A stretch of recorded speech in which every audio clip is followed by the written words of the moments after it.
Doctor APJ Abdul Kalam আজাদের জীবন পাল্টানো কিছু কালজয়ী উক্তি। স্বপ্ন সেটা নয় যেটা মানুষ ঘুমিয়ে ঘুমিয়ে দেখে, স্বপ্ন সেটাই যেটা পূরণের প্রত্যাশা মানুষকে ঘুমাতে দেয় না। সফলতার গল্প পড়ো না, কারণ তা থেকে তুমি শুধু গল্পটাই পাবে, বরং ব্যর্থতার গল্প পড়ো, তাহলে সফল হওয়ার কিছু উপায় পাবে।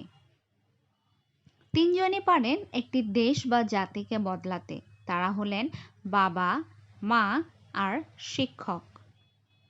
শিয়াল অনেক চতুর বা বুদ্ধিমান হওয়া সত্ত্বেও মানুষ কিন্তু কুকুরই পোষে, কারণ সঙ্গী হিসেবে চতুরতার চেয়ে বিশ্বস্ততা জরুরি। জীবনে এমন কিছু করো যাতে আজকে যে তোমার ফোন রিসিভ করছে না, সে যেন তোমাকে গুগলে সার্চ করে। তুমি মানুষ হিসেবে কেমন তা অন্যজনের কাছে প্রকাশ করতে যেও না, শুধু তোমার ভিতর সততার বীজ রোপণ করে যাও, সময়ে সব প্রকাশ হয়ে যাবে। যার মাঝে সীমাহীন উৎসাহ, বুদ্ধি ও একটানা কাজ করা গুণ থাকে, তবে তার সফল হবার সম্ভাবনা সবচেয়ে বেশি।